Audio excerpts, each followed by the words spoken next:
chute dans l'eau sans frottement. Une balle de bois de cèdre de masse M et de volume V et de masse volumique ρ est lâchée au-dessus d'une surface d'eau de masse volumique ρ0 égale 2 ρ. À l'instant t égale à 0, elle pénètre dans l'eau avec une vitesse V0 égale 10 mètres par seconde. On néglige le frottement et on donne G égale 10 mètres par seconde au carré. 1. Déterminer les équations horaires de mouvement du centre d'inertie de la balle dans l'eau. 2. Calculer la profondeur maximale à 15. 1. Les équations horaires de mouvement.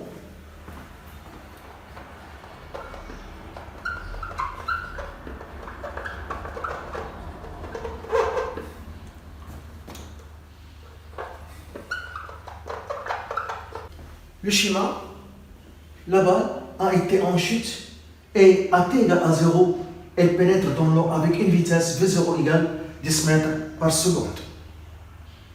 Au cours de son mouvement dans l'eau, elle est soumise à son poids P et à la poussée d'Archimède Fa, en négligeant le frottement, en négligeant la force de frottement fluide. Pour trouver les équations horaires de mouvement, on applique la deuxième loi de Newton. La deuxième loi de Newton.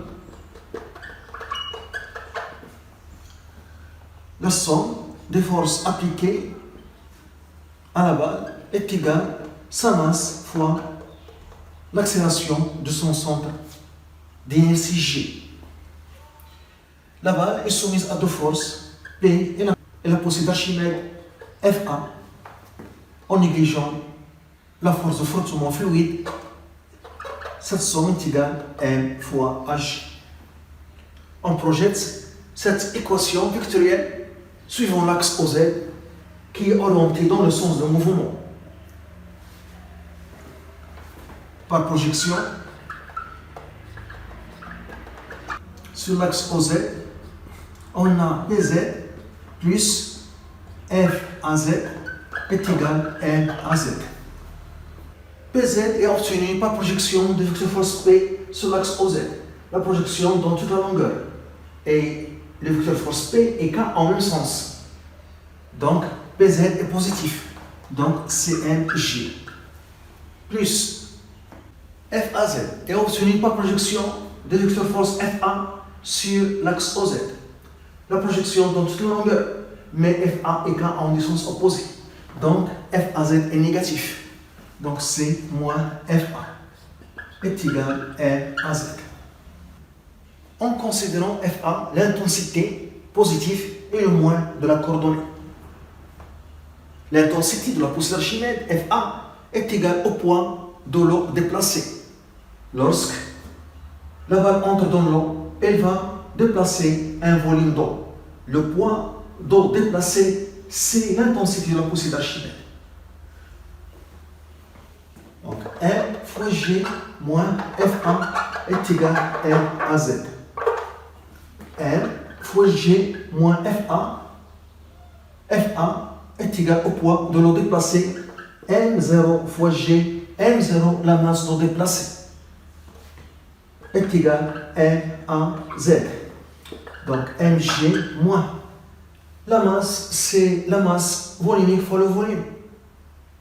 Ici, on a la balle totalement immergée dans l'eau. Donc, le volume d'eau déplacée, c'est le volume de la balle. Donc, M0, c'est la masse d'eau déplacée, donc c'est sa masse volumique ρ0 fois le volume d'eau déplacée qui est égal au volume de la balle qui est totalement immergée, fois G est égal à MAZ. Donc, AZ est égal, je divise les deux nombres par Mg moins ρ0 fois V fois G sur la masse M. M, la masse de la balle, est égale à la masse volumique de la balle fois son volume. Donc, AZ est égal. Et en factorisant en même temps par G, G facteur de 1 moins ρ0 fois V sur M, et M, c'est la masse volumique de la balle fois son volume, qui est égal au volume d'eau déplacée. Je simplifie par V, par le volume, Donc AZ est égal à G, facteur de 1 moins ρ0 sur ρ. AZ est égal à G, 1 moins ρ. La base volumique de l'eau, c'est 2 ρ sur ρ. Je simplifie par ρ. AZ est égal à G1 moins 2. Donc AZ est égal à moins G. Donc AZ est une constante car moins G ou bien G est constante. G égale 10 mètres par seconde au carré. Donc puisque l'accélération est constante, donc le mouvement suivant l'axe OZ est rectiligne uniformément varié. Le mouvement de G sont à dimension de la balle. Rectiligne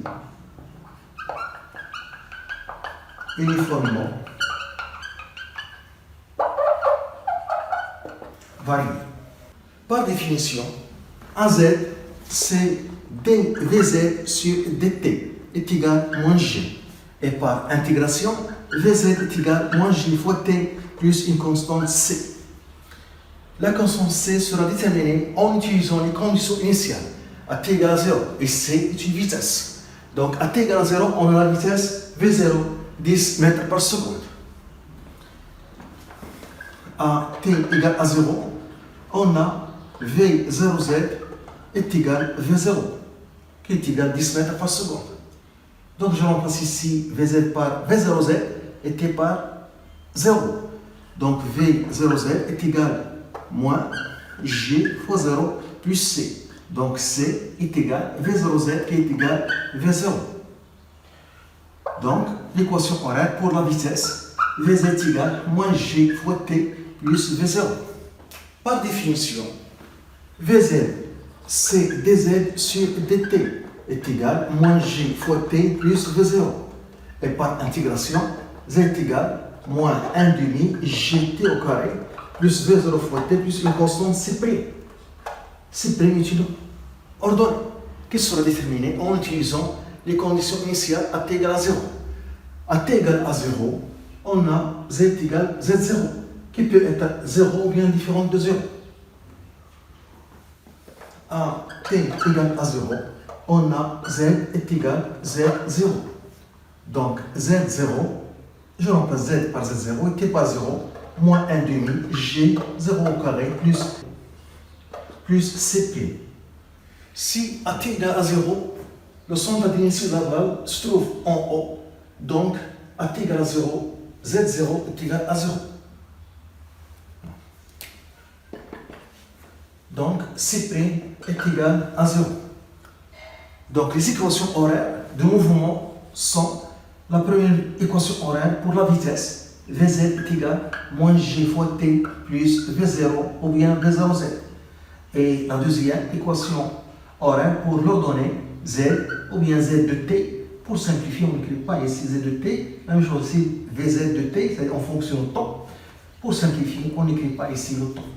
Vz est égal à moins 1 demi gt au carré plus V0 zt. Ce sont les équations horaires de mouvement. De la profondeur maximale à terre.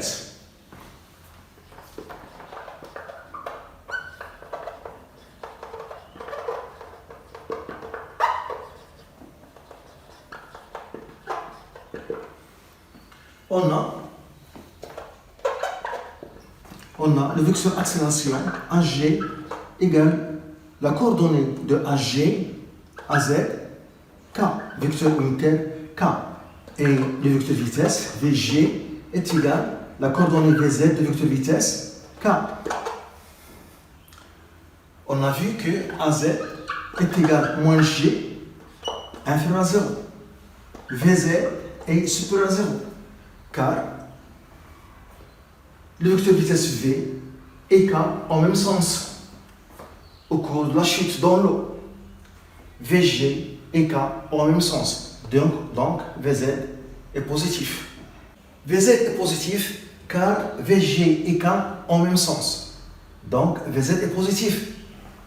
Le vecteur vitesse vers le bas, le vecteur unitaire K vers le bas en même sens. Donc Au cours du chute dans l'eau, Vz est positif. Et le produit AZ fois Vz est négatif. Donc, puisque ce produit est négatif, le mouvement de centre d'inertie de la balle est rectiligne uniformément retardé. Donc, le mouvement de J est rectiligne uniformément retardé.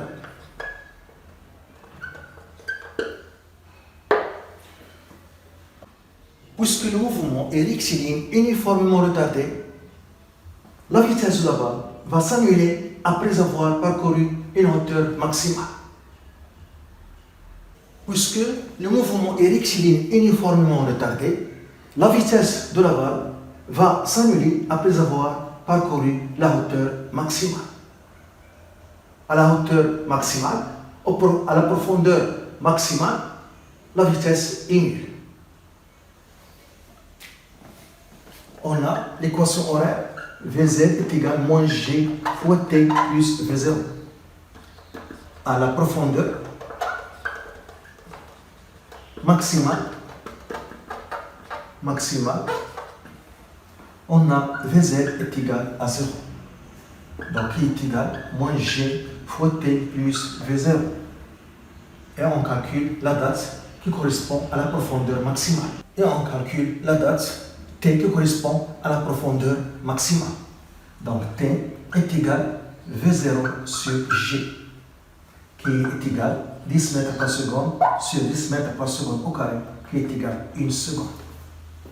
La date T égale 1 seconde, c'est la date qui correspond à la profondeur maximale.